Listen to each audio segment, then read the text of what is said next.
시설이라고 생각하시면 생각하시고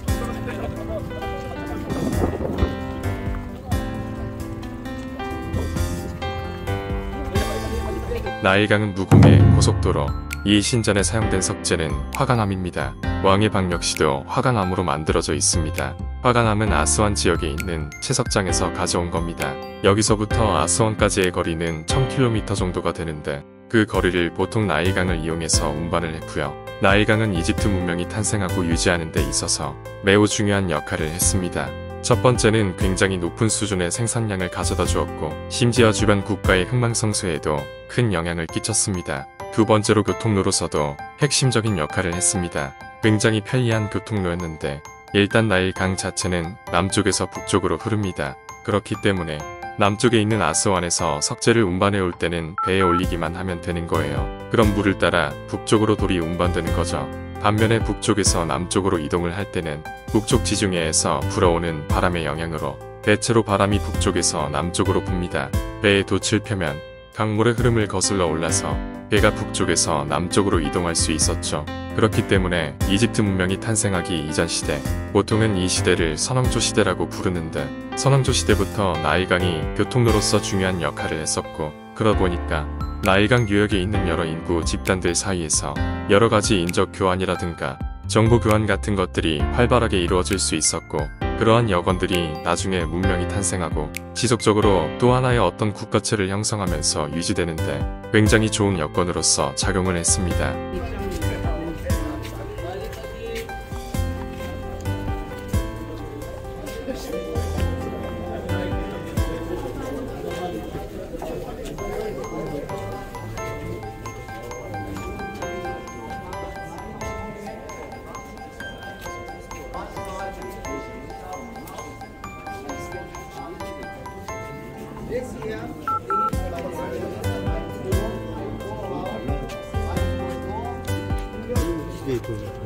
화강암이 유일하게 많죠.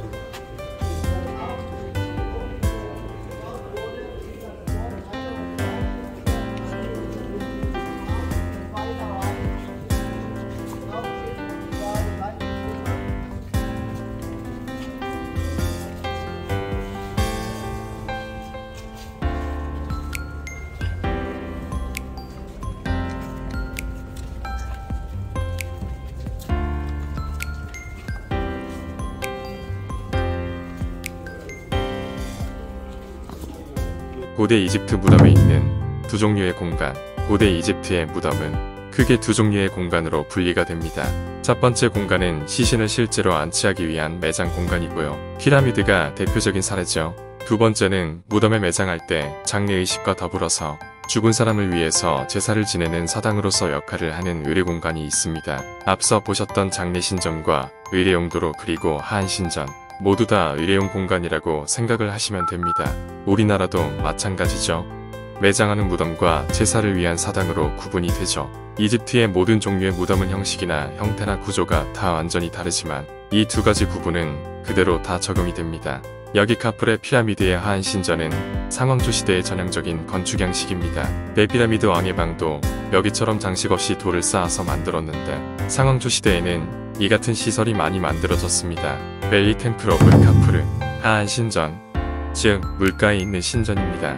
하안 신전을 보통 벨리 템플이라고 부릅니다.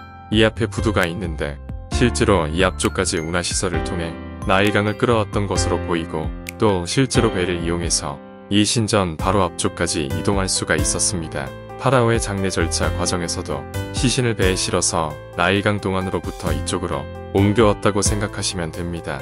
하안 신전의 경우 학자들마다 얘기하는 바가 조금씩 다르기는 하지만, 대체로 파라오의 장례의식이 행해졌을 때 파라오의 시신이 미라로 만들어졌던 공간으로 추정됩니다. 다양한 의뢰 과정을 거치면서 파라오의 시신을 미이라로 만들었을 것입니다. 자세히 보면 바닥에 이렇게 조금씩 파여져 있는 부분들이 있어요. 이런 부분들은 이 신전의 파라오인 카프레의 상이 놓여져 있었던 것으로 추정됩니다. 실제로 이 신전 내부에서는 카프레의 석상이 발견되었어요. 여기저기 울타리가 쳐져 있는 곳이 일종의 우물인데, 저 우물 안에서 카프레의 석상이 조각난 상태로 발견되었습니다. 석상은 복원되었고, 카이로의 이집트 박물관에 가시면 석상을 볼 수가 있는데, 이집트 미술사에서 굉장히 중요하게 다뤄지는 작품입니다. 이집트 미술과 관련된 어떤 책이나 화보 같은 것들이 있으면 무조건 나오는 석상이죠. 이 신전의 후문은 의뢰용 도로로 연결됩니다. 이 하안 신전과 장례시설이 의뢰용 도로로 이어져 있거든요. 의뢰용 도로를 따라서 쭉 올라가다 보면 도로의 우측에 스핑크스가 있어요. 신전을 둘러보면 정말 아무 꾸밈이 없습니다. 실내를 보여주기 위한 공간이 아니었던 것일까요? 이 신전에 대한 기타 등등 정보입니다. 이 신전에서 하토르와 버바스티스 그리고 카프르의 이름을 언급하는 많은 유물이 발견되었다고 합니다. 이 사원은 19세기까지 사막의 모래 밑에 묻혀 있었다고 해요. 파라오 카프르는 그리스 왕 체프란에서 카프라, 카프렌 및 AISO로도 알려져 있다고 해요. 카프렌은 사왕조의 매우 중요한 왕입니다. 제디파 왕의 후계자이자 쿠프 왕의 아들이었습니다.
스핑크스의 정체는 명확하지 않습니다. 왜냐하면 사실 이 상왕조 시대에는 문헌 기록이 거의 남겨져 있지 않기 때문에 모든 것들을 분명하게 판단하기가 매우 어려운데, 추정하자면 파라오인 카프레가 자기 지역을 수호하기 위한 어떤 일종의 수호신으로서 사자의 몸에 사람의 얼굴을 하고 있는 방식으로 표현을 해서 만들었을 것으로 추정됩니다. 기자의 데스핑크스는 길이 60m 높이 20m 석회암으로 되어 있습니다. 카프레 파라오 때인 기원전 2550년경에 만들어진 것으로 추정되는데요. 실제로 스핑크스의 머리는 파라오의 모습을 하고 있습니다. 카프레 파라오의 모습인 것이죠. 훼손된 부분이 많은데 뭘 보고 파라오라고 할까요? 일단은 파라오들이 주로 쓰는 네메스라는 두건을 쓰고 있고, 지금은 없지만 가짜 턱수염도 있었습니다. 원래 고왕국 시대에 있었던 가짜 턱수염은 사라진 지 오래지만 신왕국 시대, 그러니까 고왕국 시대로부터 약 1000년 정도 후에 새롭게 복원한 가짜 턱수염은 19세기에 프랑스군의 이집트 원정 때 발견해서 확보하고 있었습니다. 그런데 나중에 프랑스군이 영국군한테 털리거든요. 그러면서 여러분들도 잘 아실 로제타 스톤이라고 하는 유명한 유물과 더불어서 그 유물들 전체를 다 빼앗기게 되는 거죠. 그래서 현재는 영국 브리티시 뮤지엄에 소장 중에 있습니다. 비록 1000년 지나서 만든 복원품이기는 하지만 복원품 역시도 약 3500년 전에 만들어진 것입니다. 현장에 가보면 스핑크스는 현재의 지표면 한참 아래에 들어가 있습니다. 사실 스핑크스는 돌을 쌓아서 만든 상이 아니라 돌선을 깎아서 만든 상입니다. 스핑크스를 만들면서 파낸 그 돌들은 아마도 기자의 피라미드를 만드는데 사용되었을 것으로 추정됩니다. 스핑크스를 둘러보면 벽돌이나 석재불기 겉면에 부착된 모습을 볼 수 있습니다. 그런 부분들은 후대에 복원하면서 생긴 부분입니다. 이 복원의 역사도 스핑크스가 만들어진 지 1000년 이상 지난 시점에 투탕카멘이나 람세스 같은 파라오들이 살던 그 시대의 복원입니다. 엄청 오래된 복원이죠. 그것보다 더 후대인 2세기 로마 시대에 복원이 되었다는 기록도 있고 19세기에도 복원된 흔적들이 남겨져 있습니다. 여러 차례에 걸쳐서 다양한 방식으로 복원했기 때문에 복원에 의해 부착되어 있는 돌들의 모습도 조금씩 다릅니다. 지금의 스핑크스는 코가 없는데요. 나폴레옹이 대포를 쏘아서 그렇게 만들었다는 설도 있으나 문화재의 심취해 있던 나폴레옹이 그랬을 가능성은 아주 희박합니다. 다른 주장으로 이슬람교가 우상 숭배 금지 때문에 파괴했다는 주장인데요. 이슬람교도들이 코를 부수면 살아나지 못할 것이라고 믿었기 때문이래요. 오스만 제국 병사들이 코를 상대로 사격 연습을 했다는 설도 있습니다.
나